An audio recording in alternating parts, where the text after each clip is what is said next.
بچوں کو دعائیں، بڑوں کو سلام. فضا ہے میرا نام. یو واچنگ مارننگ ود فضا. ناظرین، آج 25 دسمبر ہے. اس حساب سے حضرت عیسیٰ علیہ السلام جو ہے ان کا یوم ولادت ہے آج. سب لوگوں کو یوم ولادت مبارک ہو. اور کرسچن برادری جو ہے ان سب کو جو ہے ان کا جو کرسمس کا ایونٹ ہے وہ مبارک ہو، کیونکہ پوری دنیا میں اس کی سجاوٹ ہوتی ہے، پوری دنیا میں اس کو دیکھا جاتا ہے. آل اوور دا ورلڈ کچھ بڑے بڑے جو نامور جگہیں جیسے یو کے ہو گیا، امریکہ ہو گیا، دبئی ہو گیا، اور بھی بہت سی جگہ جیسے سوئٹزرلینڈ، ایمسٹرڈیم، ان ساری جگہوں کو بہت خوبصورت طریقے سے سجایا جاتا ہے. بڑا پیسہ خرچہ کیا جاتا ہے اور اس کا ایکسٹرا بجٹ جو ہے وہ اپروو کروایا جاتا ہے کہ اس کی سجاوٹ جو ہے دیکھنے کے لیے پوری دنیا سے لوگ آئیں. ڈفرینٹ ٹائپ کے جو ٹریز ہے اس کو اتنا اچھا خوبصورت ڈیکوریٹ کیا جاتا ہے. پھر ان کی جو چرچز ہے اتنے خوبصورت چرچ کو سجایا جاتا ہے. پھر پوری میں آپ کو بتاؤں پوری دنیا میں جو سیل لگتی ہے وہ بڑے مزے کی ہوتی ہے. کرسمس کی خوشی میں اتنی زبردست سیل ہوتی ہے. ایسے آپ آف کی بات کریں، فلیٹ آف لگا ہوتا ہے. تو دس از لائک سم تھنگ کتنا اچھا ہے، سن کے اچھا لگتا ہے دیکھنے کو، جانے کو. ادھر سارے نظارے، اتنی خوبصورتی، اتنی سجاوٹ، اتنی لائٹس، یہ سب دیکھنے کو بڑا دل کرتا ہے اور واقعی اتنا حسین لگتا ہے کہ میں آپ کو بتا نہیں سکتی. تو ایک بات مجھے یہاں پر مگر ایک چیز مینشن کرنی پڑے گی. مجھے بڑا اس بات پہ کبھی کبھی دکھ بھی ہوتا ہے. ہر سال جب رمضان شریف آتے ہیں تو ہمارا جو راشن ہے، ہماری جو سیل ہے وہ تو پتہ نہیں کون سی وہ کیا بن جاتی ہے. اتنی چیزیں مہنگی ہو جاتی ہیں کہ انسان کہتا ہے نا کہ افورڈ تو دور کی بات ہے، انسان اس کو دماغ میں لاتے ہوئے سوچتے ہوئے بھی گھبراتا ہے کہ یار یہ ہم خریدیں گے کیسے. مطلب کتنی عجیب سی بات ہے کہ باپ اگر اپنے بچوں کو لے کے جا رہا ہے کسی گروسری کے لیے تو وہ بچوں کو وہ چیزیں نہیں دلا سکتا، وہ بچوں کو گھر پہ وہ چیزیں نہیں کھلا سکتا کیونکہ چیزیں بہت مہنگی ہیں. تو ماں بیچاری کس طریقے سے گھر پہ گزارے کرتی ہوگی. یہ ہمارے سچویشنز جو ہے نا ان چیزوں پہ بس اللہ تعالیٰ رحم فرمائے. اور میں تو یہ دعا کرتی ہوں اور ساتھ گورنمنٹ کو بھی اپیل کرتی ہوں کہ پھر رمضان شریف بھی آنے والے ہیں تو جیسے دیکھیں کیسے سیل لگی ہیں پوری دنیا میں ہر جگہ کرسمس کی، اسی طرح جب ہمارے رمضان شریف آئیں تو آپ لوگ پلیز گروسری چیزوں کا خیال رکھیں، کیونکہ خاص طور پہ یہ بڑے روزدار لوگ ہوتے ہیں جن کو پھر یہ آپ مہنگی چیزیں اشیاء جو ہے وہ دے رہے ہوتے ہیں اور بیچ رہے ہوتے ہیں. اور ایک اور چیز، آج 25 دسمبر ہے. 25 دسمبر میں ایک اور آج قائد اعظم محمد علی جناح کا بھی یوم ولادت کا دن ہے. تو آپ سب کو جو ہے اس کے بارے میں نے کہا بتا دوں اور آپ کو مبارک ہو. ان کی لائف کے بارے میں آج میں ڈسکس کروں گی کہ کیا ان کی سروسز تھیں پاکستان کے لیے، کیا پرسنالٹی تھی، ان کا کیا کرزمہ تھا. آج پورا پروگرام جو ہے ہم گھوم پھر کے قائد اعظم محمد علی جناح کی جو پرسنالٹی تھی، ان کا کام تھا، ان کی کاوش تھی، ان کی جو ایفرٹس تھیں اس کو ڈسکس کریں گے. اور also we going to discuss his style, iconic style جو آج تک کسی اور میں آج تک دیکھنے کو نہیں ملا. اتنے بڑے بڑے ہیروز ہمارے پاکستانی انڈسٹری ہو، ڈرامہ انڈسٹری ہو، اس میں دیکھنے کو ملتے ہیں اور ہم سب کے فین ہیں، مگر اس کے باوجود کوئی ماڈل، کوئی ایکٹر، کوئی فلم سٹار ان کی جو ہے نا جھلک کے برابر بھی نہیں ہے. The way he used to walk, the way he used to talk, the way he used to speech, اور ان کا خود کا جو کردار بذات خود وہ اتنے ایلیگنٹ پرسنالٹی تھے کہ ان کے ساتھ ایک بار جو بات کرتا تھا ان کا گھر ودا ہو جاتا تھا. وہ انسان مقصد سے بھرا تھا، وہ انسان پرسنالٹی سے بھرا تھا. تو آج ان کے ساتھ گزرے جو لمحات ہیں اس کے اوپر بھی بات کریں گے. ایک مہمان ہیں بڑے اچھے، ریٹائر بریگیڈیئر جو ہیں وحید الزمان صاحب ہمارے سیٹ پہ موجود ہیں. ہم نے سوچا آج ہم ان سے ضرور بات کریں قائد اعظم کی پرسنالٹی کے اوپر، ان سے جو ہے گفتگو کریں. السلام علیکم. وعلیکم السلام. کیسی طبیعت ہے؟ Thank you very much. آج آپ کو بھی قائد اعظم کی برتھ ڈے بھی بہت بہت مبارک ہو. آپ کو بھی بہت مبارک ہو. کیونکہ انہی کے ٹاپک کے اوپر ہم نے بات کرنی ہے تو بڑا اچھا رہے گا آپ کے ساتھ گفتگو کرنے کا. سب سے پہلے تو مجھے بتائیے گا کہ قائد اعظم کے مشہور سنہری اصول اور اتحاد، ایمان اور تنظیم کا کیا مطلب ہے جو آج کی قوم بھولی بیٹھی ہے؟ تھینک یو ویری مچ جی. قائد اعظم کے ماٹوز تو بہت تھے لیکن انہوں نے جو قوم کو پیغام دیا، اتحاد، تنظیم اور یقین محکم. اور اگر آپ ان چیزوں کو دیکھیں تو اتحاد جو ہے اگر کسی قوم میں نہیں ہو تو منتشر ہو جاتی ہے اور پارا پارا ہو جاتی ہے. کسی بھی قوم کو اکٹھا رکھنے کے لیے اس کو متحد، جسے اتحاد سے متحد نکلا ہے، تو قائد اعظم نے سب سے پہلے تو کہا کہ آپ متحد ہو جائیں۔ وہ قرآن کی آیت جو ہے وَاعْتَصِمُوا بِحَبْلِ اللَّهِ جَمِيعًا وَلَا تَفَرَّقُوا، کہ اے مومنو آپ اللہ کی رسی کو تھام لیں اور آپ ٹکڑے ٹکڑے نہ ہو جائیں اور آپ ٹکڑوں میں نہ بانٹ جائیں۔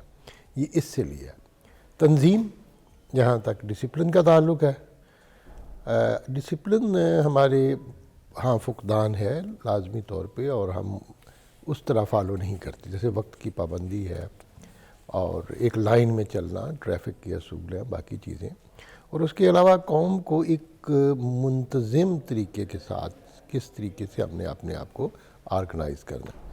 آگے ہے یقین۔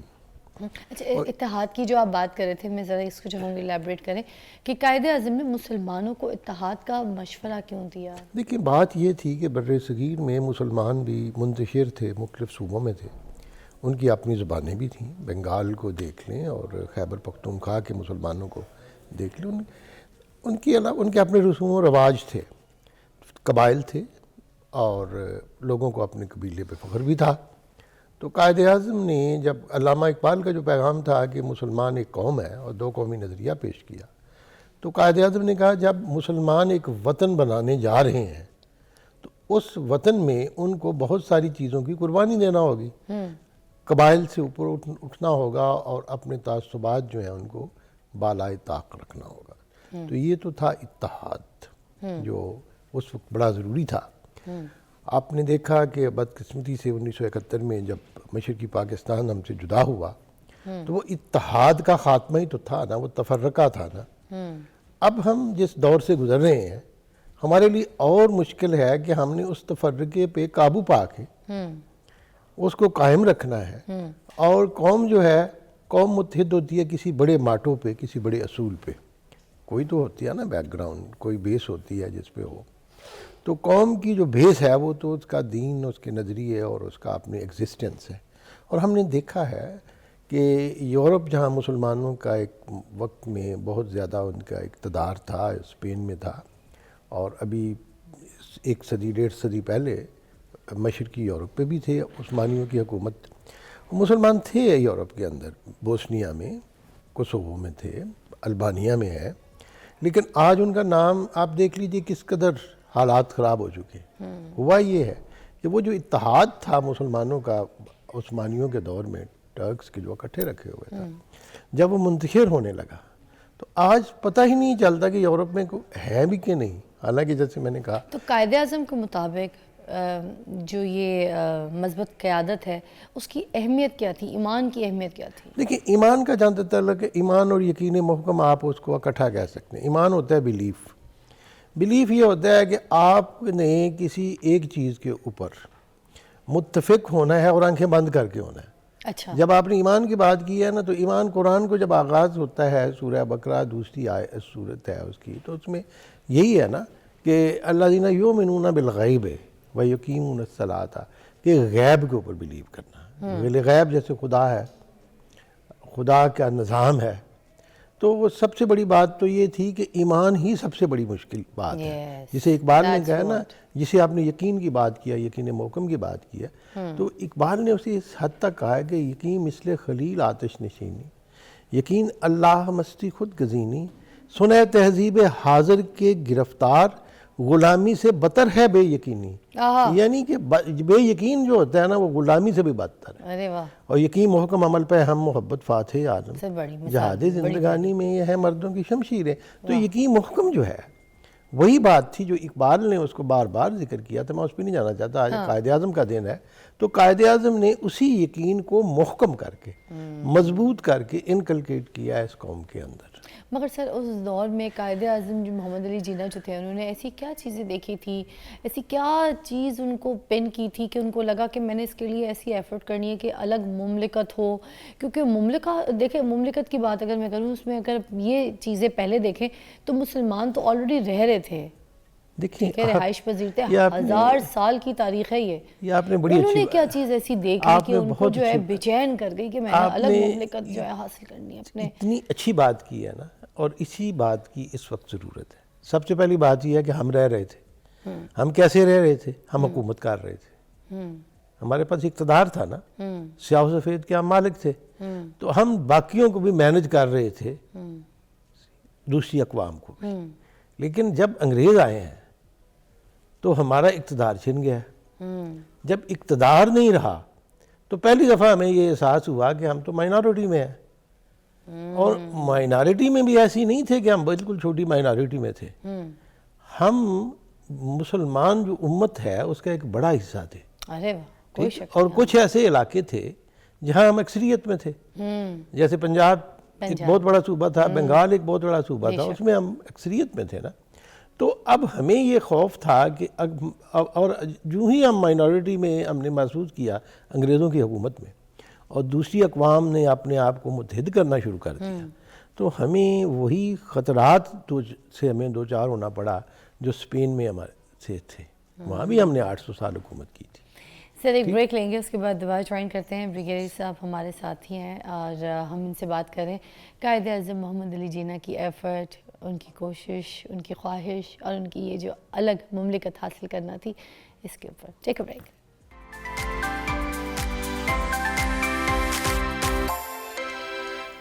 Welcome back, you watching morning with فضا۔ ہمارے ساتھ بریگیڈیئر وحید صاحب موجود ہیں اور ہم قائد اعظم محمد علی جناح کی لائف سٹائل، ان کی یاد تازہ کر رہے ہیں، ان کی باتیں کر رہے ہیں۔ میں یہ پوچھنا چاہوں گی کہ تعلیم کو قائد اعظم نے قوم کی ترقی کے لیے کیوں ضروری قرار دیا؟ اس کے بارے میں بھی الیبریٹ کیجیے، کیونکہ ابھی بھی ہم زمانہ جاہلیت میں رہ رہے ہیں۔ دیکھیں دو تین چیزیں ہیں۔ پہلے تو آپ یہ سمجھیں کہ قائد اعظم رحمۃ اللہ علیہ جب فوت ہوئے ہیں تو اپنی پراپرٹی کا زیادہ حصہ وہ اسلامیہ کالج پشاور اور سندھ مدرسۃ الاسلام کو دے گئے، اور شیخ عبداللہ بھی کہتا ہے آتشیہ چنار میں سری نگر میں وہ آئے تو انہوں نے کہا، ایک مقدمہ لڑنے آیا کہ جی فیس آپ چھوڑ دیں، میں نہیں چھوڑتا، فیس لی، اور پھر سب کو اکٹھا کر کے کہا یہاں مسلمانوں کا کوئی اسکول ہے؟ انہوں نے کہا کہ اسلامیہ اسکول ہے، جتنے پیسے لیے تھے سارے اسلامیہ اسکول کو دے دیے۔ تو انہوں نے کہا پیسے تو آپ نے چھوڑے نہیں تھے، تو آپ نے سارے ادھر، تو انہوں نے کہا کہ لینا میرا حق ہے، اور میرے خیال میں سب سے زیادہ جو اہم مصرف ہے وہ ہے تعلیم۔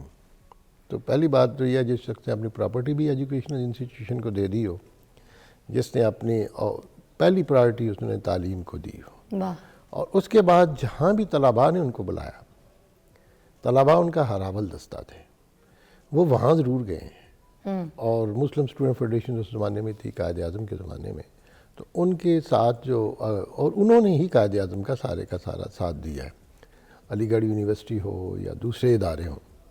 قائد اعظم لاہور میں بھی آئے مختلف اداروں میں، بلکہ اقبال ڈے پہ جو انہوں نے اسپیچ کی تھی وہ پنجاب یونیورسٹی میں سنڈیکیٹ ہال میں کی تھی 1940 میں۔ اور اس کے بعد جہاں تک تعلیم کا تعلق ہے، بر صغیر میں مسلمان جہالت کی بدترین سطح پہ پہنچ گئے تھے، اور اس سے پہلے انگریزوں کے آنے سے پہلے میرے خیال میں ہم 100% ایجوکیٹڈ تھے، 100%۔ انگریزوں کی حکومت سے پہلے ہم 100% ایجوکیٹڈ تھے؟ جب کس طریقے سے کہہ سکتے؟ پنجاب میں جب آئے ہیں انگریز، آرٹیکل ہے، میں اس کا بھی حوالہ دے سکتا ہوں، لاہور کا یہ حال تھا کہ 85% لوگ، اور پنجاب کے 75%، جس میں عورتیں بھی شامل تھیں، دونوں جینڈر، وہ فارسی میں خط لکھ سکتے تھے جو سرکاری زبان تھی، اور لیجر اپنا مینٹین کر سکتے تھے پرشین میں۔ اچھا، this was the situation at that time. ہوا یہ کہ 1837 میں انگریزوں نے جب فارسی کو سرکاری زبان کے طور پہ ختم کیا تو سارے مسلمانوں کو جاہل اور ان پڑھ قرار دے دیا گیا۔ اچھا، اس طرح سے یہ سلسلہ۔ اس طرح سے۔ اچھا، تعلیم کے بارے میں جیسے ہم بات کر رہے ہیں تو قائد اعظم محمد علی جناح جو تھے، انہوں نے خواتین کی تعلیم اور ان کے حقوق کے بارے میں کیا خیالات پیش کیے، اس کے بارے میں بھی ذکر کیجیے۔ دیکھیے دو چیزیں ہیں، پہلے تو یہ ہے کہ قائد اعظم کو جب بھی آپ دیکھتے ہیں ان کی بہن محترمہ فاطمہ جناح کو ساتھ دیکھتے ہیں، ارے واہ، ٹھیک ہے نا، واہ، اور ان کے الگ نہیں آپ ان کو دیکھتے، ٹھیک۔ ایک تو انہوں نے لیڈیز کو امپاور کیا، واہ، ٹھیک، اور پھر بہن کو یہ ثابت کیا کہ بہن اور بھائیوں کی طرح یہ معاشرہ جو ہے وہ آگے بڑھ سکتا ہے اور قائم ہو سکتا ہے۔ واہ، یہ چیز سب سے امپورٹنٹ ہے۔ کیا بات ہے۔ ان کی بہن بھی ایجوکیٹڈ تھیں اور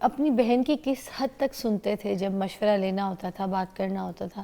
کیونکہ بہن کے ساتھ بھی شانہ بشانہ انہوں نے بڑا کام کیا ہے, بڑی سپورٹ رہی ہے. تو فاطمہ علی جناح کے بارے میں بھی بتائیے گا کہ کس طریقے سے شانہ بشانہ ان کے ساتھ چلتی تھی, ان کی مدد کرتی تھی. دیکھیں, ایک تو یہ تھا کہ بدقسمتی سے آپ کہہ لیجئے قائد اعظم کی جو اہلیہ تھیں, پہلی بیگم تو فوت ہو گئیں جب وہ انگلستان میں تھے, جب واپس آئے ہیں تو ان کی بہت اچھی بیگم تھی یہ مریم جناح, وہ بھی زیادہ دیر زندہ نہیں رہی. اچھا. ٹھیک, ان کی ایک بیٹی ہوئی وینا, اور اس کے بعد ان کی وفات ہو گئی. جی. تو ان کی وفات کے بعد پھر شاید ان کی کمٹمنٹ اتنی تھی قوم کے ساتھ کہ قائد اعظم دوسری شادی نہ کر سکے قوم کی کمٹمنٹ کے لیے. تو ان حالات میں ان کی بہن نے ان کا ساتھ بڑے بھائی کا بڑے اچھے طریقے سے دیا, ان کو لک آفٹر بھی کیا, ان کا خیال بھی رکھا. اور اس کے بعد جو سر کیسے ہسبینڈ تھے؟ ہسبینڈ جو تھے, جو چند ایک سال وہ وقت ہے ان کے مریم جناح کے ساتھ, اور خصوصاً لندن کا زمانہ, میں بھی انگلستان میں رہا ہوں, جوانی میں نے بھی گزاری ہے, ادھر ہی رہا. لندن میں کہاں پہ ہوتے تھے؟ قائد اعظم کا مجھے ایگزیکٹ تو یاد نہیں ہے, لیکن سینٹرل لندن میں تھے اس وقت. بڑا اچھا ان کا گھر تھا, بہت بڑا. اچھا. اور انہوں نے اپارٹمنٹ نہیں, اپارٹمنٹ نہیں تھا, گھر تھا. اور اس میں ان کے ایک دو ملازمین بھی تھے, 2-3 ملازمین. لائف سٹائل ویسے ہی کلاس ایلیگنٹ. تو وہ جو تھے, ان کو ظاہر ہے آپ کو یہ بھی پتا ہے کہ ان کو واپس لانے والے پھر علامہ اقبال تھے. جی. اور اہلیہ جو تھیں جتنی دیر رہیں, بڑی نفیس عورت تھیں. اچھا. پارسی تھیں اور پارسی سے مسلمان ہوئی تھیں. اور پارسیوں کی ویسے بھی سوفسٹیکیشن جو ہے وہ اس وقت نون تھی انڈیا میں, ان کی بڑی اچھی فیملی سے تھیں. اور اس کے بعد قائد اعظم کو جو سپورٹ تھی ان کی, وہ تھی مورل سپورٹ. اور ان کی پسند کی شادی تھی قائد اعظم محمد علی جناح کی؟ یہ اصل میں اس طرح تھا کہ وہ جو تھے ڈینشا, جو ان کے فادر ان لا تھے, وہ قائد اعظم کے دوست تھے. اچھا. اور قائد اعظم کی ایج جو 40 ایئرس تھی, 40 سال کی. 40 سال, یہ 16 سال کی تھیں یہ جب ان سے. تو وہ آپ سمجھ لیجئے کہ زیادہ تر ان کو قائد اعظم سے سیکھنا ہوتا تھا پڑھنے لکھنے کے لیے یا سوفسٹیکیشن. تو اس دوران کوئی ایسے حالات ہوئے کہ انہوں نے فیصلہ کر لیا دونوں نے شادی کا. اور پھر جب وہ مسلمان ہوئی ہیں, تو اس کا مطلب ان کی پسند کی شادی تھی. اور پھر انہوں نے اپنا دین بھی چینج کیا نا محترمہ مریم نے.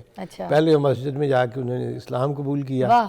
پھر یہ ریز ہوا کویسچن کہ ان کی ایج کم ہے. پھر جب تک ان کی ایج نہیں ہوئی, مسلمانوں کے بورڈ وہ جو تھا ان کے تولیت میں رہی, پھر شادی ہوئی. شادی کے بعد جتنی بھی تھوڑی بہت ہمیں ان کی زندگی کے بارے میں پتہ چلتا ہے, تو بہت کامیاب زندگی تھی. اور میرا خیال ہے کہ ان کی محبت اس قدر تھی کہ ان کی وفات کے بعد پھر شاید قائد اعظم کو کوئی اور عورت پسند نہیں آئی. بس یہ کیا بات ہے, کیا لو سٹوری. وہ کہتے ہیں نا کہ اگر کسی سے پوچھا جائے کہ مرد کو بار بار محبت ہو جاتی ہے, سننے میں تو یہی آتا ہے, لوگ بولتے ہیں یار مرد کو تو کسی بھی عورت سے محبت ہو جاتی ہے اور بار بار ہو جاتی ہے. تو جواب میں آیا کہ اگر مرد کو کسی عورت سے سچی محبت ہو جائے تو پھر اس کے بعد وہ دوسری شادی نہیں کرتا. ایسے ہی ہے بالکل. اور وہی اس کی پہلی اور آخری محبت ہوتی ہے, اسی وجہ سے پھر وہ کوئی دوسری شادی. تو قائد اعظم محمد علی جناح جو تھے, ان کو اپنی بیگم سے بڑا عشق پیار محبت تھا, اسی وجہ سے انہوں نے پھر دوسری شادی بلکہ وہ تھیں دوسری بیگم, لیکن پہلی شادی اس کے بعد اس کے بعد کوئی دوسری شادی نہیں. بھلے چوتھی پانچویں شادی بھی کر لے مرد, مگر اگر اس کے بعد کوئی شادی کر لے نا تو اس کا مطلب اس عورت سے محبت نہیں تھی. اور پہلی شادی کا بھی یہ تھا کہ وہ اسٹوڈنٹ تھے, 15-16 سال کے سے شادی ہوئی, اور وہ پھر انگلستان چلے گئے چھوڑ کے, پیچھے وہ فوت ہو گئیں. تو اس کو آپ کس طرح کہیں گے, مطلب اس کو میں موجودہ دور کے مطابق سچی محبت تھی. کیا بات ہے, آج ہم نے ان کی پیار محبت کی داستان کو بھی ڈسکس کیا. اچھا, کھانے پینے میں کیا پسند تھا ان کو, کس طریقے کے شوقین مزاج تھے, کیا کھانے میں چیزیں فرمائش کرتے تھے؟ کھانے پینے میں زیادہ تر وہ سادگی پسند تھے. اچھا, وہ زیادہ پرسنالٹی تو بہت سمارٹ سی تھی. نہیں, مرغن کھانے نہیں کھاتے تھے. اچھا, اگر آج آپ مجھ سے پوچھیں تو میں آج آپ کو اپنے تجربے کی بات بتائیں. چلیں. میرے بڑے اچھے تعلقات تھے ایئر مارشل اصغر خان سے, اور ان کی اہلیہ سے بھی, اللہ تعالیٰ ان کو ایئر مارشل اصغر خان کو غریق رحمت کرے. آمین. تو وہ جب تھے نا ادھر رسال پور میں ایئر فورس اکیڈمی کے سربراہ بنے, اس میں قائد اعظم آئے. اچھا, تو کہتے ہیں کہ کیا عمر تھی آپ کی اس وقت؟ نہیں میں اپنی نہیں بات کر رہا, حضرت اصغر خان بتاتے ہیں. اچھا آپ یہ بتا رہے ہیں کہ آپ ان کو جانتے تھے؟ اصغر خان نے بتایا اور لکھا ہے اپنی کتاب میں. اچھا اچھا اچھا. تو کہتے ہیں میں نے ان کے ADC سے پوچھا اچھا کراچی میں فون کر کے کہ قائد اعظم تشریف لا رہے ہیں تو ان کو کھانے میں کیا پسند ہے. اچھا ٹھیک ہے, تو چونکہ آپ نے پوچھا ہے نا کہ وہ کیا پسند کرتے ہیں, تو انہوں نے کہا جی وہ سری پائے پسند کرتے ہیں. واو ریئلی. تو مسز اصغر خان نے مجھے خود بھی بتایا کہ وہ کہتی ہیں کہ جی میں نے پھر سری پائے پکائے اور وہ بڑے خوش ہوئے. اچھا مطلب یہ تو وہ چیز ہے جو ایک روایت لکھی ہوئی ہے, ریٹن ہے ان کی کتاب میں بھی انہوں نے لکھا ہے. کیا خود کوکنگ جانتے تھے؟ خود ان کے اندر شوق تھا؟ کبھی کچھ بناتے تھے؟ قائد اعظم کے بارے میں کہنا ہے کہ وہ کوکنگ جانتے تھے یا نہیں یہ مشکل اس لیے ہے, کوئی اتنے مصروف تھے لائف میں, اتنے مصروف تھے. ایسے مثال کے طور پہ میں اب کوکنگ جانتا ہوں لیکن میں اگر کوکنگ پہ لگ جاؤں تو باقی کام رک جائیں گے. تو ان کی قوم کے لیے اتنی کمٹمنٹ تھی کہ میرا نہیں خیال, میں نے کوئی ایسی جگہ نہیں پڑھا کہ انہوں نے کوئی خود کھانا کبھی پکایا ہو. دوسری چیز یہ, کھیل میں کیا پسند تھا ان کو؟ جی اسپورٹس میں کیا پسند تھا؟ کیا کرتے تھے بچپن سے؟ بچے ہوتے ہیں نا کسی اسپورٹس کی ہیبچل ہو جاتے ہیں, کھیلتے ہیں. سنوکر کھیلتے تھے وہ. اچھا اس میں وہ سنوکر کلبز میں آپ ان کی تصاویر بھی دیکھتے ہیں. جی جی وہ ان کو پسند تھی. لباس بہت نفیس پہنتے تھے. اور ان کی ڈریسنگ سینس اتنی ڈیفرنٹ کیسے تھی؟ کون ان کا ڈیزائنر تھا, یا یہ برانڈز پہن لیتے تھے, کچھ بھی پہن لیتے تھے؟ نہیں میرا خیال ہے کہ وہ سلا کے پہنتے تھے. اچھا سلوا کے. سلوا کے. اور آئی ڈونٹ نو کہ ان کا ٹیلر کون تھا, لیکن لوگ کہتے ہیں کہ جو سوٹ ایک دفعہ پہنتے تھے تو اس کے بعد دوبارہ نہیں کم ہی پہنتے تھے. یہ کچھ لوگ تو کہتے ہیں دوبارہ نہیں. میں نے کہا نہیں, یہ ایسی بات تو نہیں ہو سکتی. لیکن میں نے کراچی میں جو میوزیم ہے نا قائد اعظم کا, جہاں ان کی پرسنل چیزیں پڑی ہوئی ہیں, وہاں ان کے کافی سارے لباس پڑے ہوئے ہیں. اتنی اسمارٹ دیکھیں dressing, O my God. You see the hat سے لے کے, and he used to hold the stick as well, right? اور پھر یہ دیکھیں کہ جس طریقے سے استری واؤ ہے, یہ دیکھیں ذرا. اچھا پھر جب شیروانی پہ آئے ہیں, پھر شیروانی کو دیکھیں, پھر جناح کیپ کو دیکھیں, اور ان کے جوتوں کو دیکھیں. میں کہتا ہوں ان کے جو پرسنل آئٹمز ہیں نا, کراچی کے میوزیم میں دیکھ لیں, جو ان کا قائد اعظم کا میوزیم, ان کے پین, ان کے استعمال کی ڈائریاں. سر یہ کون کون سی کتابیں پڑھا کرتے تھے؟ کوئی ایسی بک جس کے بارے میں کہیں مینشن ہو کہ اسپیسیفک انہوں نے یہ کتابیں پڑھی ہیں؟ لیکن ایک تو لا پریکٹس کرتے تھے, تو لا کا تو مطالعہ انہوں نے بہت کیا. جی اچھا قرآن پاک ان کے پاس ہوتا تھا, ان کا بھی اس نے مطالعہ کیا اور بڑے ڈیٹیل سے کیا. اور اس کے علاوہ ہسٹری کا انہوں نے مطالعہ کیا. اور دوسری چیز یہ ہے کہ اور بڑی چیز ہے کہ انہوں نے کوئی کتاب, صرف ایک کتاب انہوں نے مرتب کی ہے لائف میں قائد اعظم نے, اور وہ کتاب کیا ہے, وہ علامہ اقبال کے جو خط تھے نا قائد اعظم کے نام, وہ قائد اعظم نے ایڈٹ کر کے اس کے اپنے پری فیس سے چھاپے ہیں. اور اس میں کہا ہے کہ علامہ اقبال اس بر صغیر کے سب سے بڑے برین تھے, اور مجھے ان سے سیاسی اختلافات تھے, لیکن وقت نے ثابت کیا وہ ٹھیک تھے, اور مجھے ان کی بات ماننا پڑی. یعنی دو قومی نظریہ جو تھا وہ اصل میں علامہ اقبال کا تھا نا. تو قائد اعظم نے کوشش کر کے دیکھ لی کہ ہم اکٹھے رہ سکیں, لیکن کہتے ہیں بالآخر مجھے ماننا پڑا. اچھا اقلیتوں کے بارے میں قائد اعظم جو تھے ان کا کیا رائے تھی؟ کیونکہ آج پرسنس بھی اس کے حساب سے پوچھنا چاہوں گی کہ باقی مذاہب جو تھے اس کے بارے میں کیا خیال ہے؟ لیکن دو چیزیں ہیں. ایک تو ان کی وہ تقریر ہے جو انہوں نے پاکستان کی پہلی قومی اسمبلی میں کی. اس میں انہوں نے کہا آج کے بعد مسلمان نہیں رہے گا, ہندو نہیں رہے گا, سکھ نہیں رہے گا, ہر ایک کو اپنی عبادت گاہوں میں جانے کی اسی طریقے سے اجازت ہے. مقصد یہ نہیں تھا کہ مسلمان نہیں رہے گا, مسلمانوں کے لیے وطن بن چکا تھا. اب یہ وہ اختلاف تو ختم ہو چکا تھا, اکثریت تھی, لیکن انہوں نے اقلیتوں کو جو رائٹس دیے, اور جو پہلی اسمبلی تھی ہماری قومی اسمبلی پاکستان کی جس میں قائد اعظم یہ بتا رہے تھے, اس کی صدارت اس وقت جوگندر ناتھ منڈل کر رہے تھے, جو ہندو تھے اور بنگالی تھے. اچھا یہ بھی بڑی دلچسپ چیز ہے, یہ لوگوں کو بھول جاتی ہے. اس وقت پارسی بھی بڑے اعلیٰ عہدوں پہ تھے قائد اعظم کے زمانے میں. تو میرے کہنے کا مطلب یہ ہے کہ انہوں نے اقلیتوں کے مکمل حقوق کی بات کی. اور سب سے بڑا مسئلہ جو ہمارا تھا گاندھی کے ساتھ وہ یہ تھا, جب وہ کہتے تھے اقبال کو اور قائد اعظم کو کہ آپ اقلیتوں کی بات نہ کریں, کیونکہ یہ بات کرتے شودروں کی, ہندوستان کے دوسرے جو تھے طبقات, تو کہتے تھے اگر ہم مسلمان اپنے حقوق کی بات کرتے ہیں تو باقیوں کے حقوق کی کیوں نہیں بات کریں گے. واہ واہ کیا بات ہے. تو یہ ہمارا ان سے فرق تھا کانگریس کے ساتھ. کہ کانگریس تو کسی اقلیت کو ماننے کو تیار ہی نہیں تھے. ایسے ہی وہ تو کہتے تھے ایک قوم ہے. ہم کہتے تھے نہ صرف ہم اپنے حقوق کی بات کریں گے, عیسائیوں کے حقوق کی بھی بات کریں گے, سکھوں کے حقوق کی بات کریں گے, اور ہم کیونکہ دیکھیں نا سب سے پہلے انسانیت ہے, اور وہ انسانیت کا درس کیا خوبصورتی سے دیتے تھے. تھینک یو سو مچ بکیری صاحب, بہت اچھا لگا آپ سے بات کر کے, بڑی پیاری پیاری یادیں تازہ کی آپ نے. آپ کے اس پریشیس وقت کا بہت بہت شکریہ. بہت شکریہ آپ کا, آپ ہمیشہ مجھے موقع دیتے ہیں, اور یہی وہ دن ہیں جہاں ہم اپنی قوم کو یہ یاد دلا سکتے ہیں کہ ہمارے بزرگ کیا تھے, اور اگر ہم ان کو بھول گئے تو اپنے آپ کو بھول جائیں گے. بے شک. جی ناظرین, ہمارے پاس اگر ہمارا کوئی مینٹور نہیں ہے نا, جس نے اپنی زندگی لگا دی, اپنی ایفرٹ, اپنی کاوش, اپنی پرسنالٹی, اپنے کام سے لوگوں کو میں کہتی ہوں اجاگر کیا, قوم کو اجاگر کیا, اور اگر ہمارے پاس اس جیسے مینٹور ہمارے لیے ایک انسپریشن نہ ہو, تو پھر ہماری قوم میں سے مجھے نہیں لگتا کہ ان کے بعد اب کوئی ایسا ہیرو کھڑا ہو سکے گا. آخری ایک لائن کہہ کے آپ بریک پہ جائیں گے. ایک پرچم کے سائے تلے ہم ایک ہیں, ہم ایک ہیں. ٹیک اے بریک.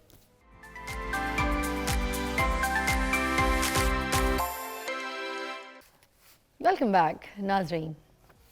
اب نہیں ہوگی کسی بھی سٹوری کی سیڈ اینڈنگ, کیونکہ یو فون 4G کے پاس ہے ڈیٹا بہت زیادہ. کیسا؟ اب تو سونی اور مہیوال جو ہے وہ بھی ماڈرن ہو گئے, آپ کو پتہ ہے. سونی ملاتی ہے ویڈیو کال ٹو ہر مہیوال, کیونکہ یو فون 4G کے پاس ڈیٹا بہت ہے. دیکھیں نا, کیونکہ دونوں کے پاس ڈیٹا بہت ہے, thanks to Ufone 4G weekly grand offer. اب سونی نہیں کرتی دریا پار ٹو میٹ ہر مہیوال, سیدھا ملاتی ہے ویڈیو کال یہ پوچھنے کے لیے اس کا حال, کیونکہ سونی کے پاس ہے یو فون 4G, اور یو فون 4G کے پاس ڈیٹا بہت ہے. Be like Sony and Mahewal. Get Ufone 4G grand weekly offer and do it all. Ufone 4G کے پاس ڈیٹا بہت ہے یار. سونی مہیوال جو ہے نا, ان کو اب مل گیا ہے, ان کی اس فوک سٹوری کو مل گیا ہے ایک ماڈرن سا ٹویسٹ.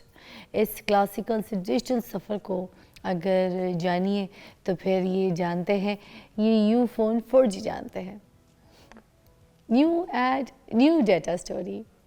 آج کل تو فوک ٹیلز جو ہے نا, ان کو بھی مل رہا ہے ماڈرن ٹویسٹ زبردست. یو فون 4G کی ڈیٹا سٹوری میں دیکھیے سونی مہیوال کا کلاسیکل سے ڈیجیٹل کا ایک خوبصورت سفر, کیونکہ یو فون 4G کے پاس ڈیٹا بہت ہے. I like it. آپ نے ایڈ دیکھا ہے, کتنا خوبصورت ہے, کتنا اچھا ایڈ ہے. اس میں علی ظفر اتنے اچھے لگ رہے ہیں, کتنا اچھا پرفارم کر رہے ہیں. مطلب اتنے پیارے ایکٹر, اتنے پیارے سنگر, اور کتنی اچھی طریقے سے ان کو شوٹ کیا, کتنا اچھا پرفارم. میرا دل کرتا ہے یہ ایڈ بار بار دیکھوں, مجھے اتنا پسند آتا ہے.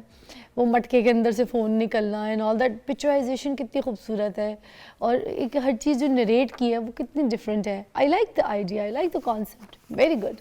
مجھے اس طرح کے کام بہت پسند ہے, اور ہمارے پاس ایسے کام اور ہونے چاہیے, اور ایسے کام لے کر آتا ہے یو فون 4G. چلے جی ناظرین, چلتے ہیں اپنے مہمانوں کی طرف بھی. ساتھ ساتھ بہت زبردست مہمان میرے ساتھ موجود ہیں, مگر یہ جو بھائی ہیں یہ ہمارے پاس آتے تھے, آج اپنی بیگم کو بھی ساتھ لائیں. دونوں سائیکیٹرسٹ ہیں, یہ بھی دیکھ لیں, سائیکالوجسٹ ہیں. اور میں ان کے بارے میں بتاؤں کہ آج ہم ان سے بات کریں گے چائلڈہڈ ٹراما جو ہے, وہ جو بچپن میں کوئی ایسا صدمہ, کوئی ایسی ایونٹ اس کے سامنے ہو جائے, یا کوئی بھی چیز جس کی جو یادیں ہیں نا وہ بچوں کے ساتھ جوانی تک کا سفر, بڑھاپے تک کا سفر کرتی ہیں, ساری زندگی ان کی پرسنالٹی میں ایک نیگیٹو امپیکٹ ڈال دیتی ہے. فار ایگزامپل میں آپ کو بتاتی ہوں, میں جب بہت چھوٹی تھی تو میرے بھائی بہن جو ہیں, ہم 8 بھائی بہن تھے, تو امی فیکٹری دیکھتی تھی, امی کا لیدر گارمنٹ کا کام تھا اس وقت, تو امی چلی جاتی تھی صبح کام کے لیے, تو میری جو باقی بہنیں تھیں نا, تو وہ مجھے جلدی کھانا کھلانے کے لیے, جلدی سلانے کے لیے مجھے کہتی ہوتی تھی بھوت آ رہا ہے, چڑیل آ رہی ہے, بستر کے نیچے سے ہاتھ آ رہا ہے, ٹھیک ہے. میں چادر اوڑھی ہوتی ہوتی تھی تو مجھے لگتا تھا نہیں کہ میں باہر چادر ہلکا سا بھی ہٹاؤں گی شیڈ تو سامنے سے مجھے کوئی چڑیل دکھ جائے گی. تو اس طرح کی بات ابھی تک میرے دماغ میں ہے, اور مجھے لگتا ہے کہیں سے بھوت آ جائے گا. کبھی لائٹ چلی جائے تو میں ڈر جاتی ہوں, کسی اندھیرے میں ڈر جاتی ہوں, اکیلے گھر میں نہیں رہ سکتی. پھر واش روم میں بھی جاتے وقت باہر کمرے میں فرال کو یا کسی اسٹاف کو یا کسی فیملی ممبر کو بٹھا کے تو یہ ٹراما نہیں جاتا, یہ میں آپ کو بتا رہی ہوں. تو یہ بچوں کے ساتھ اگر کوئی ایسا انسیڈنٹ ہو جائے تو پھر کیا. اسی لیے آج اس پہ بات کرنے کے لیے میں نے مہمانوں کو بلایا. میرے پاس موجود ہیں حسن عابد صاحب اور Ayesha Hasan. How are you? خود تو پیاری سے ہیں آپ, ہے نا, اور ڈوریمون جیسے لگتے ہیں, اور آپ کی بیگم بھی پیاری سی خوبصورت سی گڑیا سی. مگر مجھے یہ بتائیں, میں تو آپ کی بیگم کے بال دیکھنے کے بعد یہ سوچ رہی تھی کہ بچوں پہ شو نہیں کرنا چاہیے تھا, مجھے بالوں کے اوپر کرنا چاہیے تھا. ذرا کیمرہ دکھائیے بالوں کا, خوبصورت دکھائیے ذرا لینتھ, یہ ہاتھ اٹھائیے گا ذرا لینتھ دکھا دوں. یہ دیکھیں ماشاء اللہ, ابھی انہوں نے چھوٹی کروا لی ہے لینتھ, اور ابھی چھوٹی کرائی ہے, اور آپ بہت ناراض ہوں گے کیونکہ بولا انہوں نے تو ناراض ہی ہوں گے. میاں تو نہیں برداشت کرتے, اتنی سی انچ بھی کو تم کو ڈالنے گئی تھی تو تم نے کیا کیا؟ میجرمنٹس کی پرمیشن لینی پڑتی ہے اتنی کہ یار کیا پیار ہے, کیا لو ہے ماشاء اللہ. اچھا جی, آج ہم بچوں کے ٹراما کے اوپر بات کریں گے, اور پہلے ذرا آپ سے شروع کرتے ہیں. یہ بتائیے بچپن میں جو ایک انسیڈنٹ ہو جاتا ہے بچوں کے ساتھ, کوئی حادثہ, کوئی وہ دیکھ لیں, تو وہ ساری زندگی کس طریقے سے ٹریول کرتا ہے, کس طرح سفر کرتا ہے؟ ایک تو آپ کو یہ سمجھنا پڑے گا کہ جو میموری ہوتی ہے وہ کبھی ڈیلیٹ نہیں ہوتی. آپ کی زندگی کے اندر جو ایکسپیرینسز ہوتے ہیں وہ ہوتے ہیں, اور وہ آپ کے برین اس کو ایکسیپٹ کرتا ہے as a form of data, اور وہ ڈیٹا آپ کے کانشیس لیول سے گزرتا ہوا سب کانشیس میں جا کے بیٹھ جاتا ہے, اور وہ کبھی زندگی سے ڈیلیٹ نہیں ہو سکتا. اس کی فیلنگ کم کی جا سکتی ہے. اس کی فیلنگ کم کرنے کے لیے ڈفرینٹ طریقے استعمال کیے جاتے ہیں, جیسے ایکسیپٹ کر لینا کہ یہ ہو گیا تو اس کا اثر آپ کو کم فیل ہوگا. جیسے کہ آپ گاڑی چلانا سیکھتے ہیں, تو آپ جب گاڑی چلاتے رہتے ہیں تو آپ یہ باقاعدہ سوچتے نہیں ہے کہ اب میں نے کلچ پہ پاؤں رکھنا ہے, اب میں نے گیئر دبانا ہے. آپ کی باڈی آٹومیٹکلی رسپونڈ کرتی ہے. یہ سارے موٹر سکلز آپ کی باڈی کو پتہ ہوتا ہے کیسے کرنا ہے. اس کا مطلب یہ ہے کہ جو چیز آپ ایک دفعہ سیکھ لیتے ہیں اور اس کو پریکٹس کرتے ہیں تو وہ جاتی نہیں ہے آرام سے. اسی طرح سوچ بھی ایسے ہی ہے, یا کوئی ایونٹ آپ نے دیکھ لیا یا آپ کے ساتھ ہو گیا, وہ it stays with you for the whole life. The point is کہ اب ان میں اچھے بھی ہوتے ہیں, برے بھی ایکسپیرینسز ہوتے ہیں. تو اچھے ایکسپیرینسز کو تو ہم یاد کرتے ہیں, ان سے اچھی فیلنگز جنریٹ ہوتی ہیں, اور ہم ان کو انجوائے کرتے ہیں, لوگوں کو بتاتے بھی ہیں, شیئر بھی کرتے ہیں. لیکن بری جو ایونٹس ہوتے ہیں اس پہ بڑا ایک ڈفرینٹ قسم کے آپ کو دو پوائنٹ آف ویوز ملیں گے. ایک وہ لوگ ہوتے ہیں جو ان سے سیکھ کے ان کو بہتر کرنے کی کوشش کرتے ہیں کہ دوبارہ نہ ہو, لیکن کچھ لوگ ان سے ڈپریس بھی ہوتے ہیں کہ ان کے ساتھ یہ ہو گیا ہے اور یہ نہیں ہونا چاہیے تھا, اور اس کی وجہ سے ان کو ڈپریشن ہوتا ہے, انزائٹی بھی ہوتی ہے کہ دوبارہ نہ ہو جائے. یہ چیزیں ہوتی ہیں. تو یہ جو آپ نے بتایا کہ آپ نے پوچھا سوال, اس کا جواب یہ ہے کہ آپ کی لائف میں جو ایکسپیرینسز ہوتے ہیں وہ ان کو ہینڈل کرنا از دا رائٹ وے. ان سے آپ بچنا چاہیں گے یا ان کو سپریس کرنا چاہیں گے ان تھاٹس کو, یا آپ یہ سمجھیں گے کہ کسی طرح سے ہم اس کو بھول جائیں. تو یہ جو بھولنے والی سوچ ہے یہ اٹ سیلف اسی سوچ کو دوبارہ لے آتی ہے, کیونکہ آپ اس میں انرجی پٹ کر رہے ہیں, آپ سوچ رہے ہیں نا اس کے بارے میں. تو یہ ایسے ہی ہے کہ آپ سوچ رہے ہیں کہ میں پنک ایلیفنٹ کے بارے میں نہ سوچوں, لیکن آپ جب یہ کہیں گے if I tell you کہ don't think about a pink elephant, you'll think about pink elephant. صحیح ہے. سوچ پروڈیوس ہو رہی ہے ایک دوسری سوچ کو سپریس کرنے کے لیے. This is not how your brain functions. Perfect. Ayesha آپ کو بھی شامل کروں, مجھے بتائیے کہ یہ جو منفی ایکسپیرینس ہے اس طرح سے چائلڈ ہوڈ ٹراما کے, وہ کون کون سے ہیں, کتنے قسم کے ہوتے ہیں؟ دیکھیں جو نیگیٹو ایفیکٹس ہیں وہ ڈفرینٹ طرح سے امپیکٹ کرتے ہیں کسی بھی چائلڈ پہ. اب اس میں بہت سارے ڈفرینٹ کیٹیگریز آتی ہیں. اس میں سب سے جو آپ اگر گرلس کی سائڈ پہ لے کے جائیں تو اس میں سیکشول ہیراسمنٹ یا مولسٹیشن وغیرہ آتی ہے. اس میں ہوتا یہ ہے کہ لڑکیوں کو اب ڈپینڈ کرتا ہے پیرنٹس پہ کہ اگر کسی لڑکی کے ساتھ یا کسی بچی کے ساتھ